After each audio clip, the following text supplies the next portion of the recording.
What is up, everyone? Matt Parrino here, nyupsyracuse.com. Hopefully, you can hear me. I am seeing some action here down low. If you're in the comment sections, I'll let hopefully some people come in. I know it's about an hour after we were supposed to do this darn thing, but we're having some technical difficulties because I want to start simulcasting on YouTube weekly on YouTube and on my Periscope page because it's a good whatever form you like to get your content. I want to make sure that I'm fulfilling that. Matthew Harmon, what is up, my friend? The audio is working, so I am pumped up because it's an exciting time. We got the Super Bowl in a couple days, but now that we're about 4 weeks out from the last Bills game, you're starting to look ahead to 2020, and there's so many possibilities, right? And it's something that it's exciting. I mean, if you're a Bills fan, for myself, a media member that covers the team, there's so many potential options for Brandon Beane, Sean McDermott to add talent to a roster that I think ended up being pretty good in 2020. I mean, all things considered, I know you could throw stats, until you're blue in the face when it comes to Josh Allen, when it comes to this offense, where maybe the jump wasn't as big as I think some were hoping for.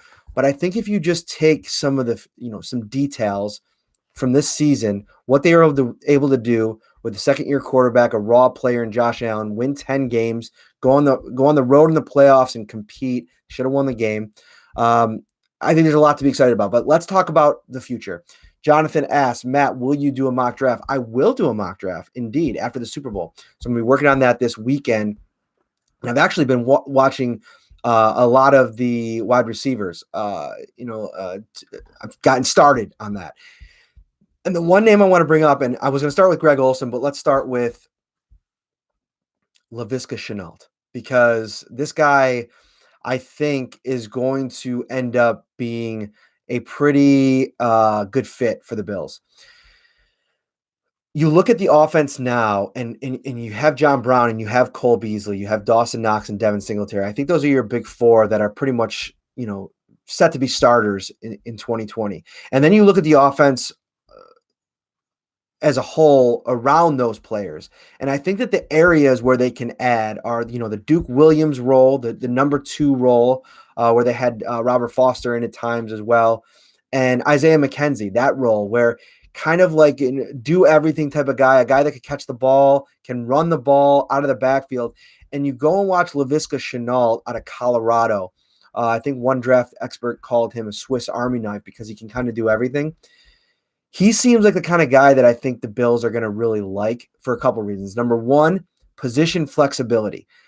It's the motto and the creed of this regime. They like guys that can do multiple things so they can, kind of contribute in multiple areas. He's a guy that you go and watch his film and he's explosive. He ran out of the Wildcat. He could take the ball on a reverse, take it to the house.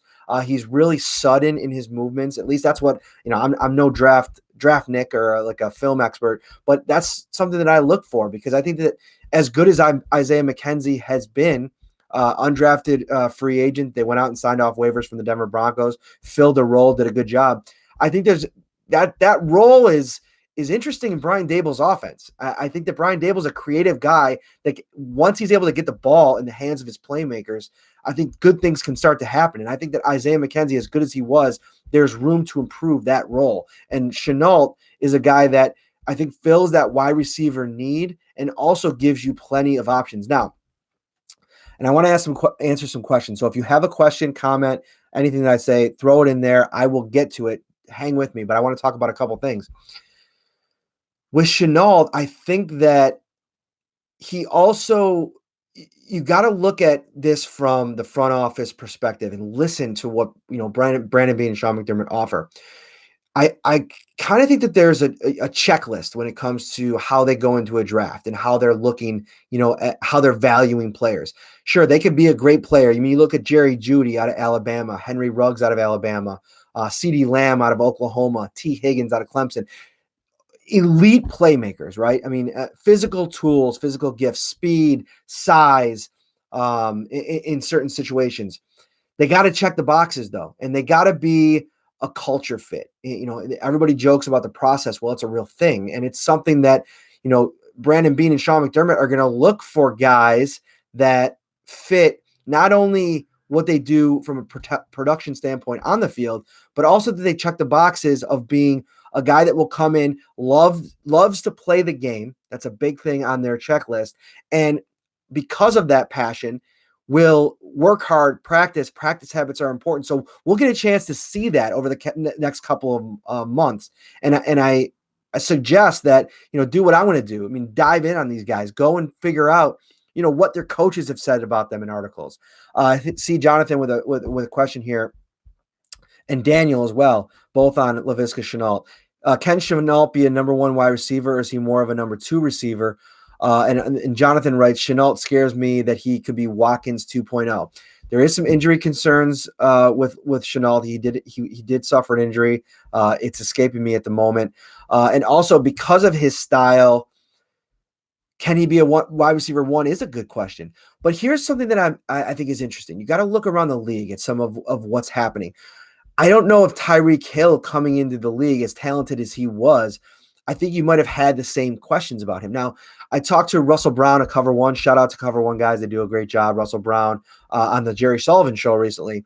And I asked him about Shenault because he's been impressing me. And I said, and I asked, and I used Tyreek Hill as a comparison. He was quick to say, listen, the athleticism isn't there. The speed's not there. So you don't want to put those kind of expectations on him, but he is that kind of playmaker. He's a physical runner. He's a physical player. And I think the Bills will like that as well. But I think you can't really go wrong with any of these five guys at the top. And even Brandon Ayuk from Arizona State, another guy that I would have loved to see perform at the Senior Bowl, wasn't able to go. So hopefully I'll get a chance to talk to him in Indianapolis next month. But we'll see. But there's so many options. And I think that it should be a two-pronged attack at receiver. I think it should start in free agency, and there's a couple guys out there. Amari Cooper, I think, is off the table. Also, Jonathan, I wasn't down at the Senior Bowl this year. I was there last year. I will be there next year. Had some commitments, wasn't able to make it down. Van Jefferson, though, man, did that look good, and I am very much looking forward to chatting to him because he did some work in Mobile. Definitely raised his draft stock quite a bit. Forgot what I was saying there, so we'll move on. There's a couple things I want to get to on my list. If you have any questions, comments, hit me with them here. This is the nyupsyracuse.com live stream Bills chat. I'm going to be doing these weekly.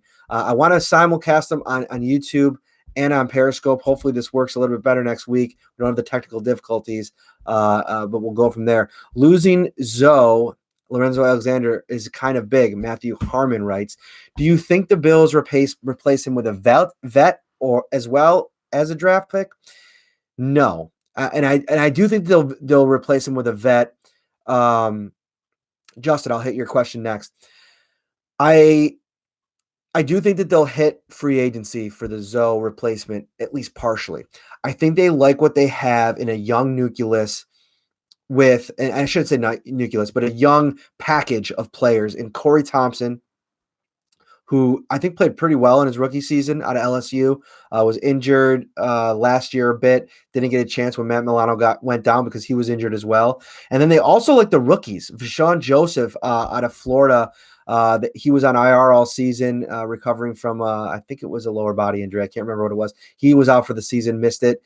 And then they really like Tyrell Dotson, a guy that can play every linebacker position, and they were working him at every linebacker position in training camp last year in preseason. He obviously had the off-the-field issues. The Bills kept him on the roster throughout that situation. No charges were brought. They've moved on, and I think that he could be a serious under-the-radar name to watch in camp next year because they liked his versatility. I was talking to Julian Stanford back at the the red and blue scrimmage at New Era Field. And they said that he said that he absolutely was impressed with Tyrell Dotson.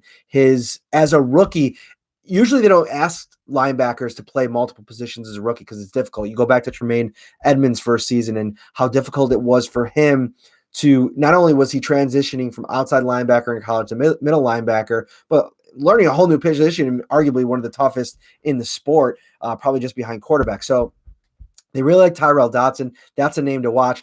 I do think they go out on the free agent market and maybe take a run at one of these elite pass rushers, the linebacker position. You have Bud Dupree in Pittsburgh, who could be potentially available. You have Dante Fowler from the Los Angeles Rams, who had 11 and a half sacks this year. He could be a guy that you could bring in here and plug, do multiple things, but really help you in the pass rush. And then on the defensive line, you re-sign Shaq Lawson. You probably let Jordan Phillips go because I think you could find what he brought. I know the sack numbers were impressive, but I think you could find what he brought, at least to a degree, and maybe somebody a little bit better against the run in a similar fashion to how you acquire Jordan Phillips, whether it be on the waiver wire, whether it be in the draft lower in rounds. Ed Oliver is going to be your starting three tech in 2020. So I think that you're not going to want to pay big money to Jordan Phillips, who had a great season, but to come in here and be a backup. So I think you re-sign Shaq Lawson, you let Jordan Phillips go.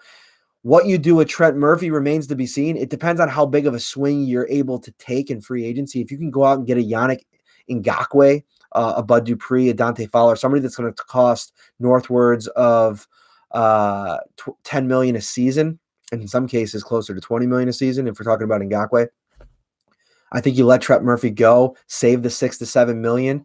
But that's that. I feel like he is Trent Murphy is kind of a contingency plan at this point. At least that's how I look at it. I doubt the Bills look at it that way. I think what they think is if they don't sign a big-time pass rusher, they have Trent Murphy as a backup plan. I see a lot of comments here. Let me catch up on them. Justin had a question. All right. If you can persuade Brandon Beane to sign any free agent or any draft or draft any wide receiver this offseason, who would you tell him to take? Wow, that's impressive. An impressive question. I like it. I think that first and foremost, you have to figure out who is the be lightning, yay sound. Yes, we have some sound. Here's a microphone. I appreciate all you guys joining me tonight. This is the second time I've been live ever on the on our YouTube page. I want to start doing this much more regularly. So if you're joining for the first time from something I just shared, please subscribe to the YouTube channel because we're putting out a lot of content. It's going to continue to grow. We're going to have a lot of off-season coverage as we lead up to the draft. I'll be in Indianapolis. We'll have a lot of coverage there as well. But a free agent or draft pick, and I think that I'm going to go free agent, and I'll tell you why. Because I think that the Bills in 2020 are close enough to a spot where it's not all. You're not pushing all the chips all in on the table, but you're getting close. This is year 4 of Brandon Beane and Sean McDermott. You went out and you should have won a playoff game on the road against a Houston team that I believe the Bills were better than on the day. And you just have a few holes to fill to where I think you could be a really, really competitive team. So I think the free agent that I would probably stand for, if you will, if I was in a room with Brandon Beane, would probably be Yannick Ngakoue, only because I think that with the talent that's already on this defensive line, not only would Ngakoue be an absolute terror of a pass rusher in his own right, but I think that he would help unlock an even higher level of Ed Oliver, who I think is my 100% breakout city candidate of 2020. I love what I saw from him at times in 2020 as he was learning to be an NFL player. Obviously, the size was going to be an issue when he came into the league. I think that he really battled that through early on in the season, and I think he came towards the end of the season really, really figured out how to win one-on-one, how to rush along with his line mates, and they really had some moments where they were really good as a unit. But then Jerry Hughes on the other side. Could you imagine Ngakoue rushing on one side, Hughes healthy? He was wearing a brace all season, and he obviously had the surgery and was really struggled with that all year, and you could tell the frustration that he probably had with that. So a healthy Jerry Hughes playing with Yannick Ngakoue, a motivated Ngakoue who's seemingly wants to get out of Jacksonville at all costs. I think that's the guy that you pound the table for. I think there's a couple other guys that are interesting. I think AJ Green is interesting because the AJ Green that has been there at times in his career, that elite level wide receiver for the kind of contract that you're probably going to have to give him. What are you going to have to give him? 2 years, 20 million, the first year guaranteed. I think that's worth a swing. And I think that that's a real value. And then you hit it on the back end in the draft, maybe as high as one of those top 5 guys we were just talking, top 6 guys we were just talking about. I think you have to just go out there and bring in as many weapons as you can for Josh Allen. So those are probably the 2 guys. I know people aren't thrilled about the AJ Green thing because he can't stay healthy, but they built this new performance institute here. I mean, it's really just an absolute unbelievable facility that they have in Orchard Park. And guys that have struggled to stay healthy have come here and figured out a way to do that. You look at Mitch Morse, who's had concussion issues, suffered one early on in the season. Well, lo and behold, he went out and played 16 games, started 16 games for the Bills, suffered a few injuries, was back. I think you get AJ Green in here, pair him with John Brown, and man, that is a nasty combination. John Brown I think, becomes the number 1, number 2 receiver in the league if you could put in a bona fide number 1 next to him. You look at the best season of his career, it was with John Brown. It was with Larry Fitzgerald in Arizona early on in his career where he had over 1,000 yards. So I think those are the 2 guys. More so Yannick Ngakoue, and Green comes with a little bit of an asterisk. I think you really have to do your due diligence with your health staff and your doctors and, going and doing your research on him as a player and see if he's still there. But we'll see. Let me go back and make sure I'm getting all these questions. Thank you guys for joining me. We had some technical difficulties at the jump. If you're just getting in the room, if you aren't already, please subscribe to the NY Up page. We're going to get a lot of content going in here, weekly live chat with me, and we'll post that over at the site as well. I ended up doing a whole Periscope chat because I was trying to simulcast it. So I've been going since 9, even though this is my second one. But I want to come back and hit it for you YouTube fans as well, because I really appreciate you joining me. Let me just make sure I'm getting these questions. What position does Buffalo have round 1? They're drafting at number 22. That was answered. Gus Edwards and Michael Pierce are big game free agents for great prices. Get it done. Definitely read up on those dudes. What about Luke Kuechly being added to our coaching staff? I know most people want to stay away from anyone in Carolina, but I feel this is a different situation. I think that's interesting because there's a relationship already there with Sean McDermott, now Eric Washington, and the defensive line coach. That would make sense if Luke Kuechly wants to start his coaching career, to do it on this staff with so many familiar faces and names from Carolina. I think that would be interesting. Luke Kuechly was, when the Bills went down to Carolina for the joint practice, Luke Kuechly was very complimentary of not only the Bills offensive players like Josh Allen, but of Tremaine Edmonds. And wow, what a great idea. I mean, really, that's popping to me right now in the chat as we're talking about it. Could you imagine pairing Luke Kuechly as maybe the assistant linebackers coach under Bob Babich, who, is getting up there in age, maybe won't be around for very much longer. You can groom Kuechly to take over that role for a season or 2 and have him really dialed in and working with Tremaine Edmonds. Man, that's a great idea. I think that's something that if it came up and it came about, it would be quite the move. You look at this regime under Brandon Beane and Sean McDermott, and they've really done a good job at that. You look at how they brought in Dan Morgan, former player, former linebacker, and he is one of the hottest names in front offices around the league, and likely to be a GM in the years to come. So they've done a good job at finding talent, former player talent, and then getting them dialed in. Even Kyle Williams is back in the building quite often. You'd be surprised to know how many times Kyle Williams was in the Bills facility in practice, working with the guys at Oliver. He was almost a de facto assistant D-line coach this year at times. He was in, every few weeks. So definitely an interesting take, Kuechly. I like that a lot. Do you think Greg Olsen would want to come to Buffalo, and should we try to scoop him? Yeah, let's get into Greg Olsen here, because that was obviously the headline on this, and I want to talk about him quite a bit. So I put out an article on the website talking about Greg Olsen and why I think the Bills should go out and try to sign him, and I think that they should, and I think he's going to be affordable. When I put out my free agent story last week, I was high on Austin Hooper and Hunter Henry as options because I think the Bills need to add a tight end.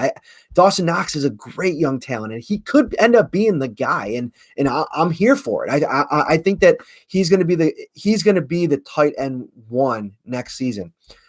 But I think that if you can bring in another guy, even if that ends up being a guy like Hooper or Henry, it elevates the guys around him, whether it be a Dawson Knox, take some of the pressure off of him, some of the receivers, what you can do, what I think they really wanted to do with Tyler Kroft, and he just struggled at times. So I was real high on that last week when I put out the free agent. When this happened with Greg Olsen, I immediately kind of shifted a little bit to, wow, that makes sense. Greg Olsen, definitely a process guy, loves football, loves the work ethic is there, future Hall of Famer, fifth best tight end in NFL history when it comes to receiving yards.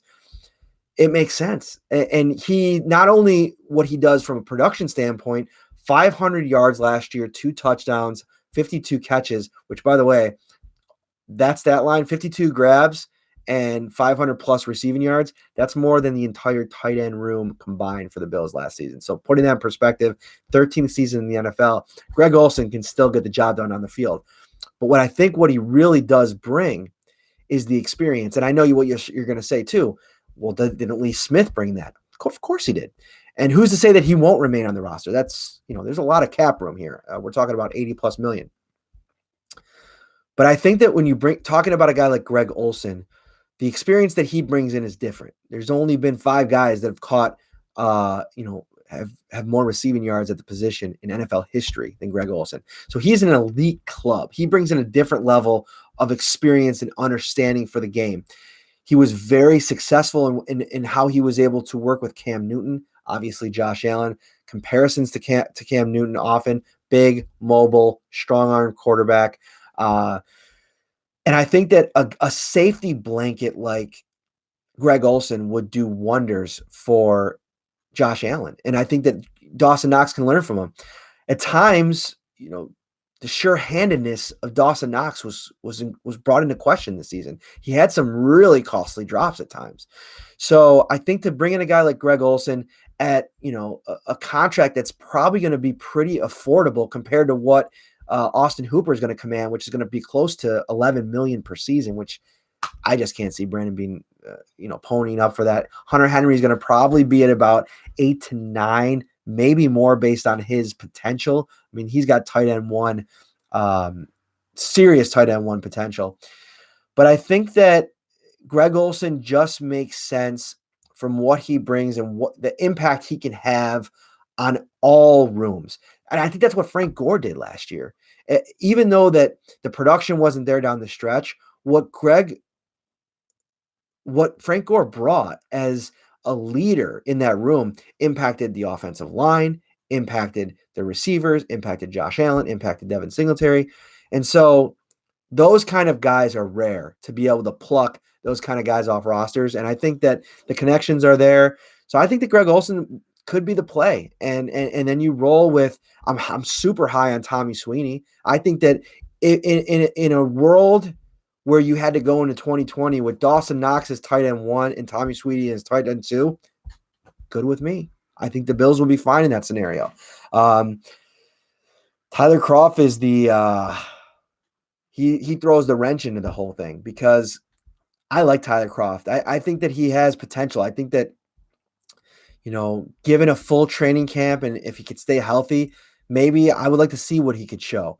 But I think if you're measuring what a Greg Olsen would bring compared to what Tyler Kroft would bring, Greg Olsen's worst season that he's played 10 or more games is better than Tyler Kroft's best season of his career that he had in Cincinnati. So I think that Tyler Kroft, you save some money. I think it's like around a little over $2 million in dead cap space over the next 2 seasons if you were to cut him before the start of next season. I know they're high on him, so we'll see how it plays out. But I think that Greg Olsen really piqued my interest. I think that makes sense in a whole lot of different ways. All right, let's see here. A couple more questions before I get out of here. I do think they make a run at Yannick. Do you think Bean will sign Devin Funchess? No. I think we've seen enough of Devin Funchess. I would really call that signing into question just because I think he's slow. I think he would be a lot of the same. He offers a lot of the same things that I think a Duke Williams would offer. He might be a little bit better, but I would stay away from Devin Funchess personally. Don't forget to hit the like button. Major, my man. Thank you for reminding me. Hit that. I watch all these YouTube videos. Let's see if I can do my best YouTube host gal thing. Hit that like button and smash the subscribe button. Is that how they say it? Is that how what all the cool kids are saying? Yeah, I really appreciate you if you guys do that because I want you to know when I'm going live on here. What do you think about James Bradbury or Mario Addison as free agents, Carolina Castaways? And yeah, cornerback is a cool thing that we could talk about in the coming weeks. I'm not going to go for too much longer tonight. Let's hit that next week, the cornerbacks. But I think James Bradbury is one that really makes sense. It would be kind of an eye roll, right? Another Carolina product. But we'll see. We have to cut Croft and Smith. Yes, I think bringing Olsen, I think that would be the play if it's possible. I think we should do whatever we can to snag CeeDee Lamb in round 1. If that doesn't work, T. Higgins is there at 22. We need to get him. Yeah, CeeDee Lamb on a lot of big boards is that wide receiver 1 in this class. That would be quite the get. All right.